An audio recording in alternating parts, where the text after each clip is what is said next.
सामने उपस्थित सभी सम्मानित माताएं, बहनें, नौजवान साथी, मेरे बुजुर्ग, आप सभी को मेरा जय भीम, सत श्री अकाल, आदाब, नमस्कार। साथियों, मैं आज सबसे पहले बहुत शुक्रगुजार हूं श्री एसआर लद्दर साहब का और उनके सभी साथियों का, जो उन्होंने मुझे आज यहां बुलाया और सम्मानित किया, आपके बीच में बोलने का मौका दिया। साथियों, मैं करीब 15 दिन पहले दिल्ली में सिंघू बॉर्डर पर आंदोलन में शामिल था। मुझे स्टेज से बोलने का मौका दिया गया। मैंने वहां 3 बातें रखी। उन 3 बातों में एक बात थी मजदूरों की और एक बात थी ईवीएम की और एक बात थी एमआरपी की। आपने एमएसपी सुना है ना? एमआरपी भी लिखा हुआ पढ़ा तो होगा, लेकिन वो एमआरपी जो मैंने बताई वो थोड़ी सी अलग है, पर उसे मैं किसी और दिन बताऊंगा। लेकिन आपके सामने जो मजदूरों की बात रखी वो मैं जरूर आपके सामने बताऊंगा। मैंने मंच से ये बात कही कि जो किसान आंदोलन हमारा चल रहा है, मैं लगातार 4 महीने से उसमें शामिल हूं। इस आंदोलन में किसान मजदूर एकता जिंदाबाद ये नारे रखते हैं और किसान मजदूर एकता का बैनर भी वहां पर है और बहुत बड़ी संख्या में मजदूर भी उस किसान आंदोलन में शामिल हैं। लेकिन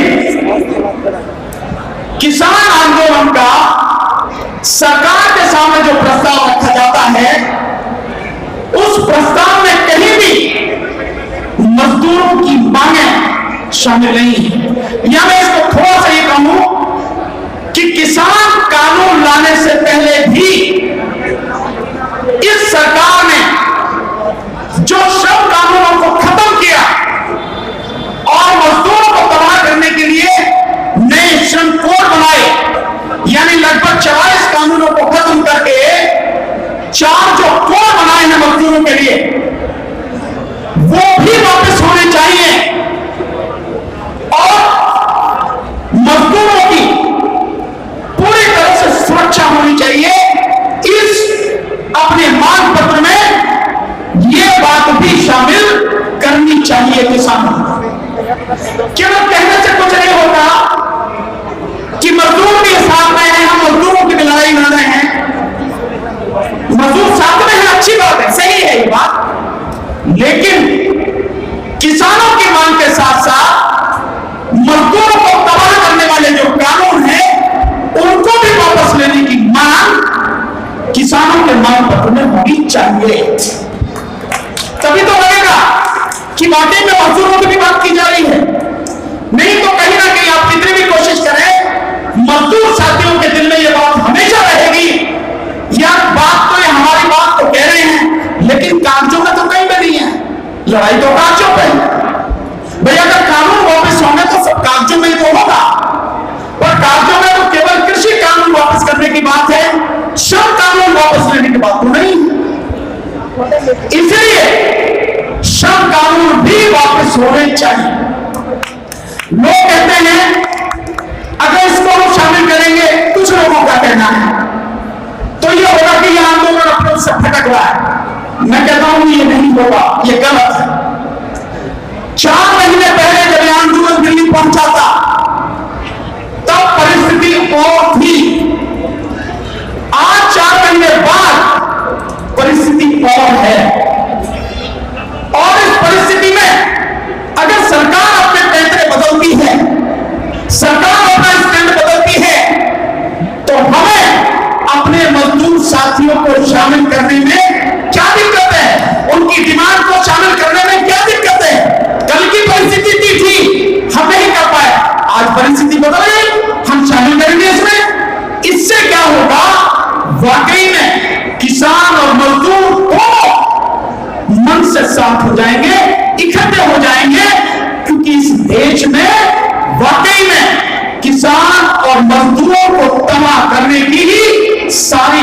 डिस्क्रिमिनेशन हो रही है।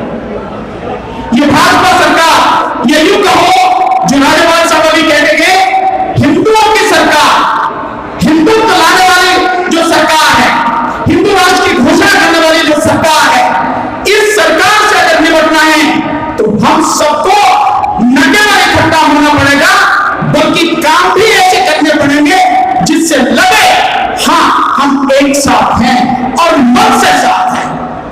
इसलिए उन कानून को भी वापस लिया जाए, ये इसमें शामिल होना चाहिए। बार बार जब सबसे बड़ी चोट पड़ती है वो सबसे ज्यादा गरीब और मजदूर पर पड़ती है।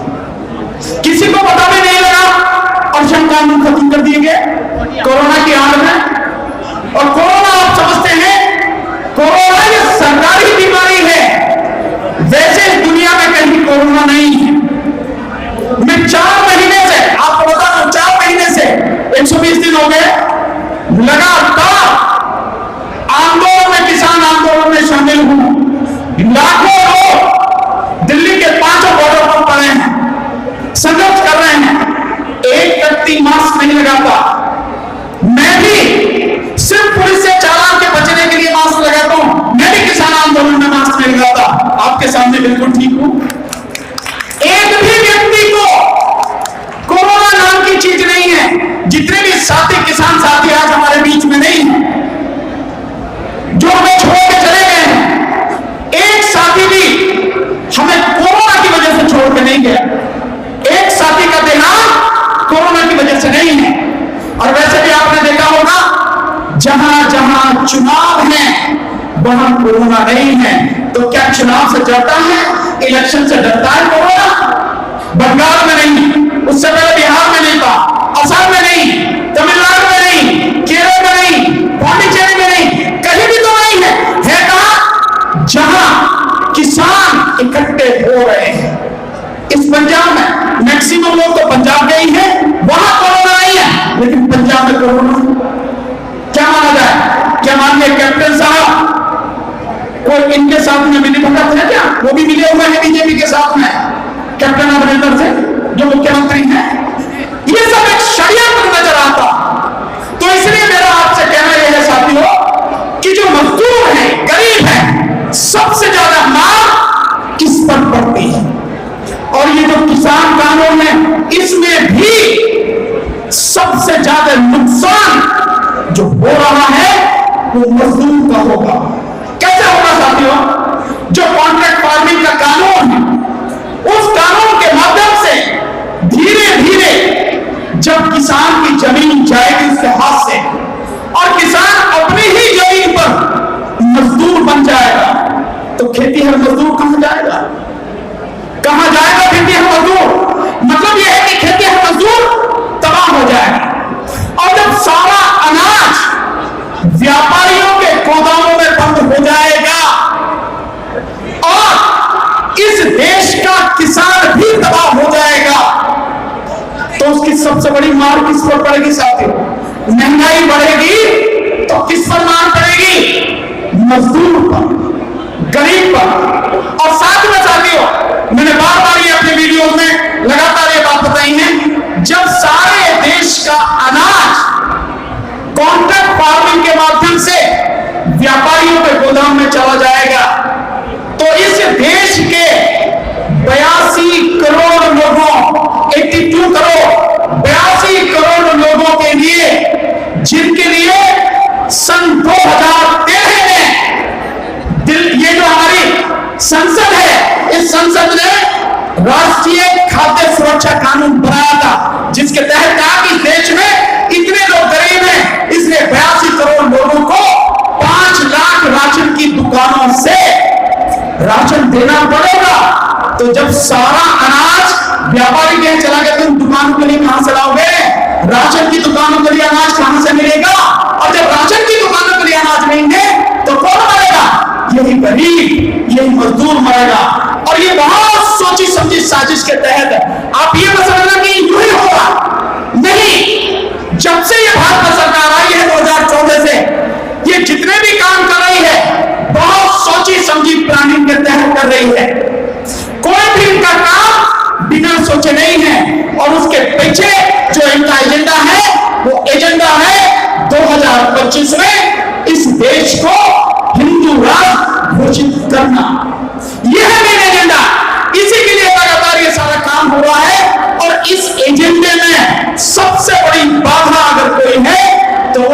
अम्बेडकर वाद, परम पूज्य बोधिसत्व बाबा साहब डॉक्टर अम्बेडकर, उनकी विचारधारा, उनका मिशन, उनके कार्य, यह है सबसे बड़ी विचारधारा जो राष्ट्र में लाना है।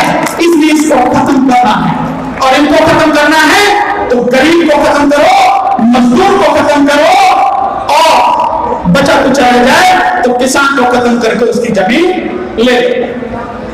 मैंने देखा है मजदूरों को लाल झंडा उठाकर बहुत बड़ी संख्या में लगातार निकलते हैं। पर मैं आपसे पूछना चाहता हूं, जिन झंडों के नीचे आप अपनी बात कहने के लिए जाते हैं, क्या वहां कभी बाबा साहब डॉक्टर अम्बेडकर की बात होती है? नहीं होती। और इस देश में अगर जो मजदूर हैं उनकी बात अगर सबसे पहले किसी ने उठाई, उनके लिए सबसे बड़ी लड़ाई अगर किसी ने लड़ी, उनके लिए अगर कानून सबसे पहले किसी ने बनाए या बनवाए, तो केवल एक ही शख्स से, परम पूज्य बोधिसत्व बाबा साहब डॉक्टर अम्बेडकर। याद करो, आपको अगर ध्यान है, नहीं है तो इतिहास पढ़ो। जब बाबा साहब इस देश में अंग्रेजों का राज था, गवर्नर जनरल, जिसको वायसराय भी कहते थे, गवर्नर जनरल की जो एग्जीक्यूटिव काउंसिल थी, उस काउंसिल में 1942 से लेकर 1942 से लेकर 1946 तक 4 साल बाबा साहब लेबर मेंबर रहे। और लेबर मेंबर का मतलब उस समय लेबर मिनिस्टर रहे। और जिस समय बाबा साहब गवर्नर जनरल की काउंसिल में लेबर मेंबर थे, उन्होंने पार्लियामेंट के माध्यम से लेबर के हक में कई कानून बनवाए। जैसे आपको याद दिलाता हूं, आपको याद आ जाएगा, जैसे जो ट्रेड यूनियन रजिस्टर्ड हैं उनको मान्यता मिलनी चाहिए, ये बाबा साहब ने कानून बनवाया। ट्रेड यूनियन को अन्यथा रजिस्टर तो थी लेकिन मान्यता नहीं थी, ये बाबा साहब ने करवाया।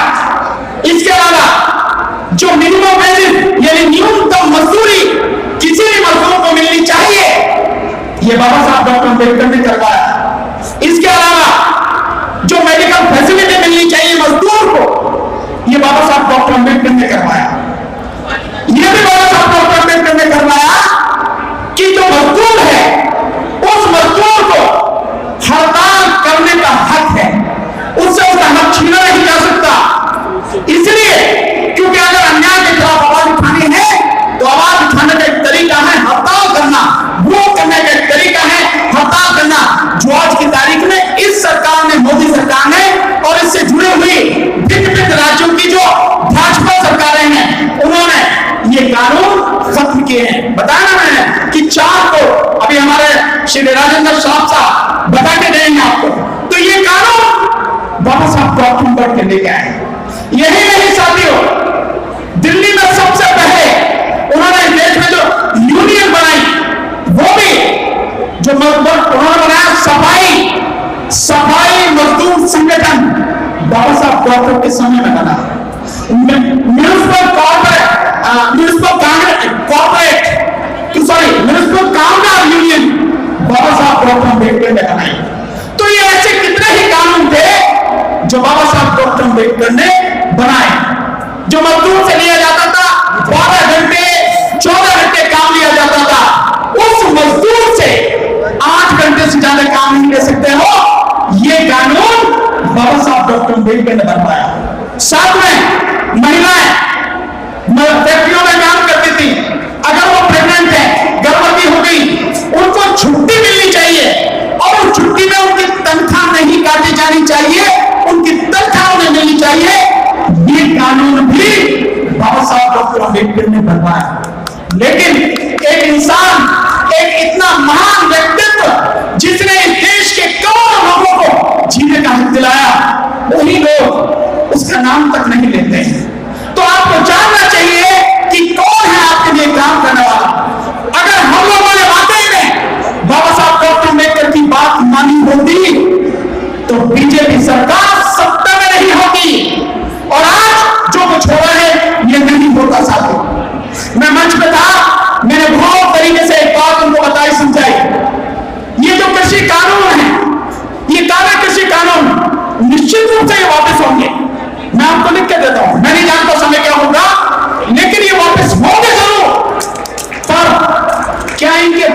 समझने से भी तुम्हारी समस्या का समाधान हो जाएगा? नहीं। क्यों नहीं होगा? क्योंकि इन कानूनों को लाने वाला कौन है? वो है RSS, BJP, Bharatiya Janata party की सरकार। और जब तक इस देश में भारतीय जनता पार्टी की सरकार रहेगी, आरएसएस के हाथ की कठपुतली बन के जो भी सरकार रहेगी, ऐसे कानून किसी ना किसी रूप में, किसी ना किसी तरीके से कभी ना कभी आते रहेंगे। तो असली समस्या क्या है? असली बीमारी क्या है? बीमारी है ये भारतीय जनता पार्टी की सरकार। इसको उखाड़ के फेंकना है। जब तक इसे उखाड़ के नहीं फेंकोगे, कितना शोर मचाओ, कितनी मीटिंगें करो, कुछ होने वाला नहीं है। अगर कुछ भी करना है, इस सरकार को उखाड़ के फेंकना पड़ेगा। और बीजेपी को आप तब तक उखाड़ नहीं सकते जब तक ईवीएम है। ईवीएम समझते हो ना? ईवीएम, ईवीएम का मतलब है एवरी वोट फॉर मोदी, यानी हर वोट मोदी के लिए। अभी हमें कल परसों न्यूज देख रहा था, वहां पे पश्चिम बंगाल में चुनाव हुए हैं, पता लगी वहां भी कई ईवीएम मशीनों में खराबी है और इसकी शिकायत भी हो रही है। तुम अब शिकायत करो यार। तुम्हें शिकायत कब करनी चाहिए? तुम्हें जब पहले ही इलेक्शन होने से पहले ही शिकायत करनी चाहिए। इलेक्शन होने से पहले ही आंदोलन करना चाहिए था कि राज्य में किसी भी हालत में ईवीएम से चुनाव होना जाए। तब तो किया नहीं तुमने। अब ईवीएम की बात करो, होना ही है ये। जब तक नहीं समझोगे आप, अगर बीमारी क्या है उसकी जड़ नहीं समझोगे, कुछ मिलने वाला नहीं है आपको, चाहे जितनी कोशिश कर लेना। इसलिए हम में से हर व्यक्ति का अगर मकसद होना चाहिए, ये कानून सरकार कब लेके आई है? बीजेपी कब लेके आई है? जब सत्ता उसके हाथ में, चाहे वो कृषि कानून हो, चाहे वो लोग खत्म करना हो, कब लेके आई है? जब सत्ता उसके हाथ में। इसका मतलब यह है जो भी चीज है वो सब सत्ता के इर्द गिर्द घूमती है, सत्ता से ही उसको कंट्रोल किया जाता है। तो क्यों ना सत्ता ही अपने हाथ में ले ली जाए? कभी दिमाग में बात नहीं आती है? बाबा साहब गौतम अम्बेडकर ने क्या कहा था? राजनीतिक शक्ति हर ताले की चाबी है। कब तक यूं ही बैठे रहोगे? ये राजनीतिक शक्ति, ये चाबी अपने हाथ में क्यों नहीं लेते हो और लोगे नहीं, ऐसे ही भटकते रहोगे। 2022 में 4 राज्यों में चुनाव होने वाला है, पंजाब, उत्तर प्रदेश, मणिपुर और उत्तराखंड। मैं पंजाब के लोगों से बात करता हूं, बाकी छोड़ दीजिए। आप ही वो लोग हैं जिनकी वजह से दिल्ली में इतना जबरदस्त आंदोलन चल रहा है। और वो आंदोलन, किसान आंदोलन, अंतरराष्ट्रीय आंदोलन बन चुका है, आवाज बन चुका है। पूरे अंतरराष्ट्रीय परिप्रेक्ष्य में उसकी गूंज सुनी जाती है। और आप यकीन मानना, इस आंदोलन की सफलता के बाद दुनिया के इतिहास में किसानों के कई ऐसे बदलाव होंगे जिसकी कल्पना शायद किसी ने भी की नहीं होगी। दुनिया पे इसका असर पड़ेगा। तो ऐसे जो आंदोलन है उसकी ताकत कौन है?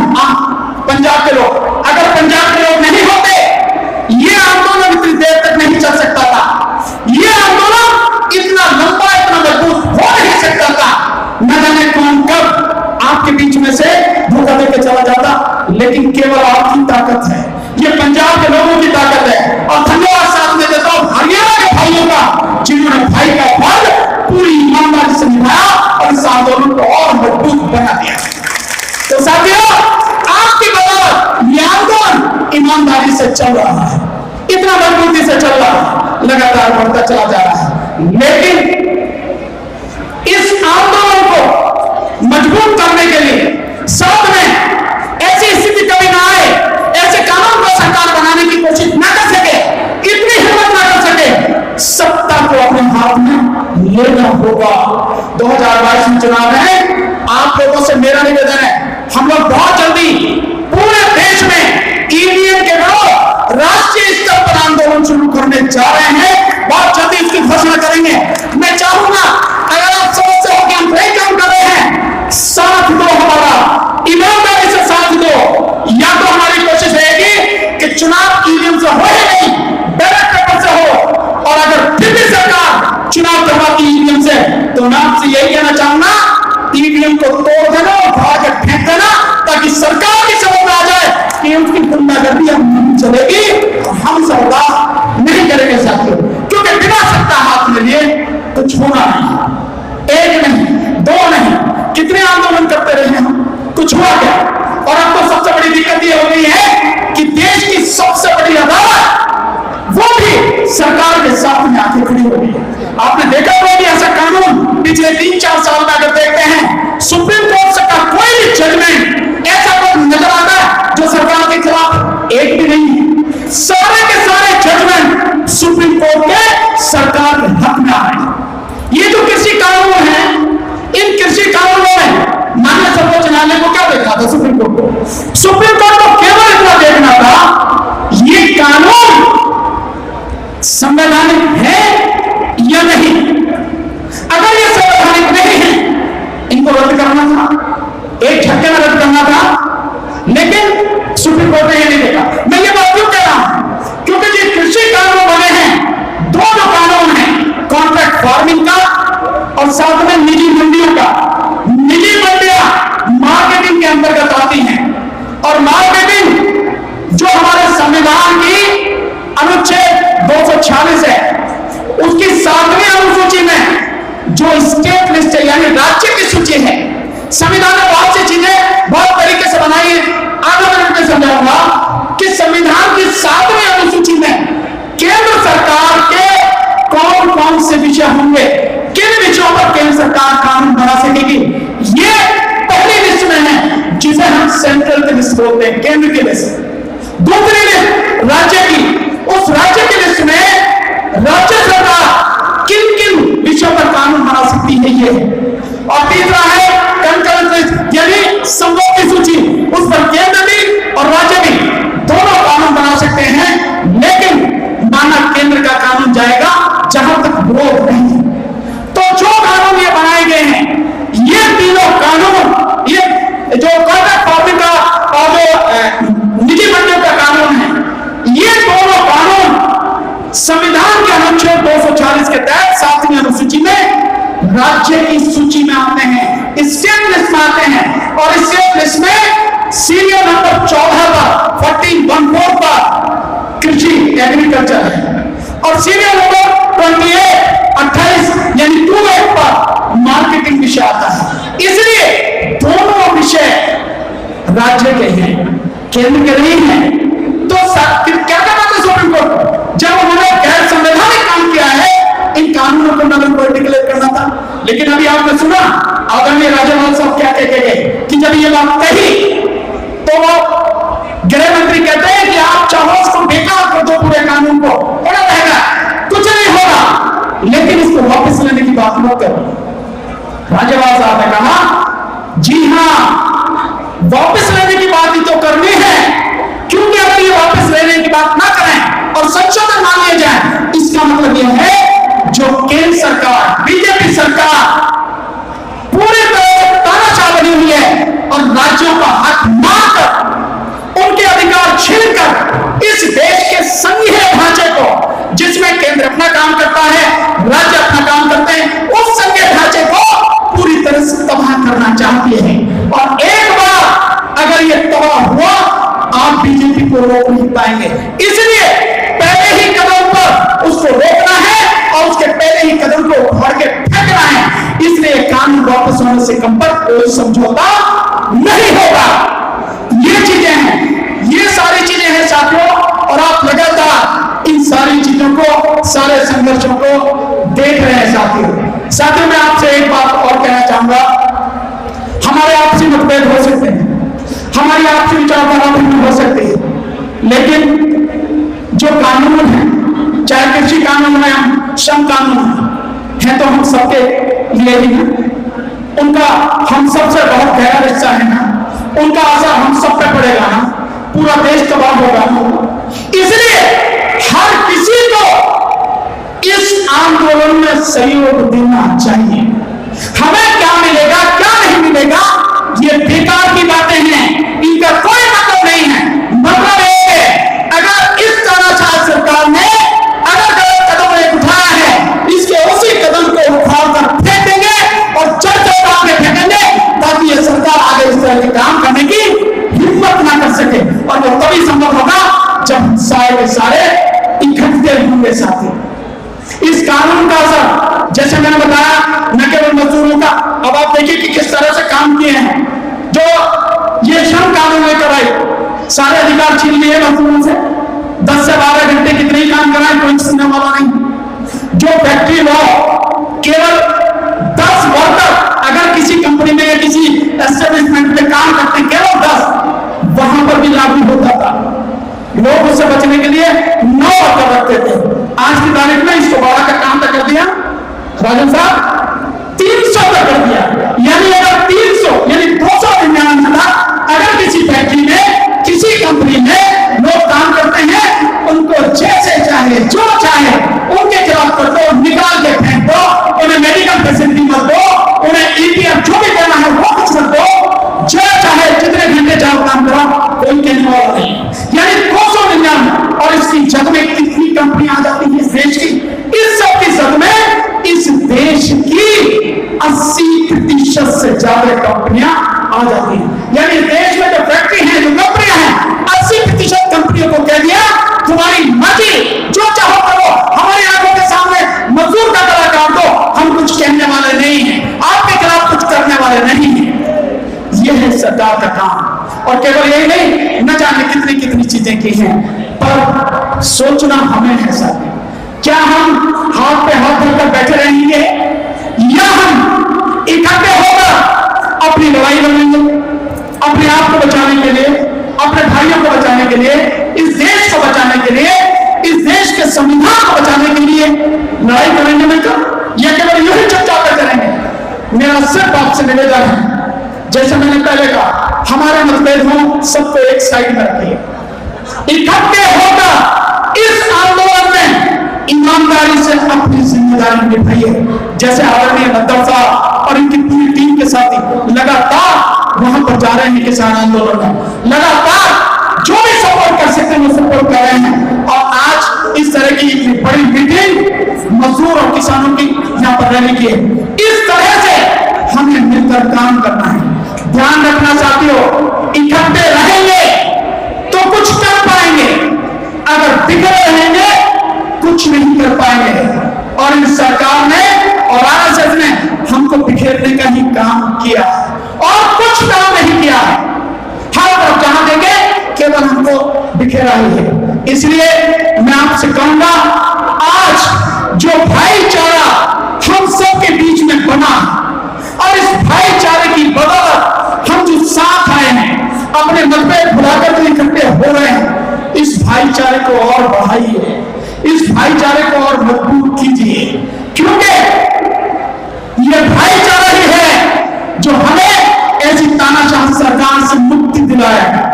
यह भाईचारा ही है जो इस देश को और इस देश की जनता को बचाएगा। नहीं तो कोई आपका साथ देने वाला नहीं। विपक्ष मर चुका है, देश की सबसे बड़ी अदालत सुप्रीम कोर्ट मर चुकी है, कुछ नहीं है, केवल आप ही बचा सकते हैं। और आपकी ताकत इस आंदोलन को जिस तरह से जन आंदोलन के रास्ते पर ले चुकी है, इस जन आंदोलन को हमें और मजबूत बनाना है और इस सरकार को उखाड़कर फेंकना है। मैं आपसे एक बात कहना चाहता हूं साथियों, अभी एक कानून पास हुआ दिल्ली में, एलजी को पावर दी गई, एलजी को चीफ मिनिस्टर से ऊपर कर दिया गया।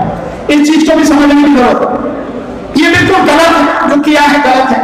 क्यों? इस देश के संघीय ढांचे को खत्म करता है, जिसमें राज्य अपना काम करें, केंद्र अपना काम करे। लेकिन सब कुछ अगर केंद्र अपने हाथ में लेगा तो राज्य कहां से काम करेंगे? तो ये कानून पास हुआ। आप देखना इसके मजेदार, मैं मानता हूं लोकसभा में बीजेपी का बहुमत है, कानून पास हो जाएगा। राज्यसभा में बीजेपी का बहुमत नहीं है, फिर भी ये सारे कानून कितने आराम से पास हो जाते हैं। तो दोषी कौन है? बीजेपी को आप क्या दोष देंगे? बीजेपी तो आपकी गर्दन काट रही है। जिनको आपकी गर्दन बचानी है, असली दोषी, असली गुनहगार, असली गद्दार वो लोग हैं, वो विपक्ष के लोग जिनकी जिम्मेदारी थी राज्यसभा में कानून पास नहीं होने देते, लेकिन उनके होते हुए कानून पास हो जाते हैं। और मजेदार बात, जब ये कानून पास हुआ है वाला, तो कांग्रेस ने वॉकआउट कर दिया, आम आदमी पार्टी ने वॉकआउट कर दिया। वॉकआउट करने का मतलब समझते हो? हम वोट में हिस्सा ही नहीं ले रहे, हम कार्रवाई में हिस्सा नहीं ले रहे। और 4 पार्टियों ने और वॉकआउट कर दिया।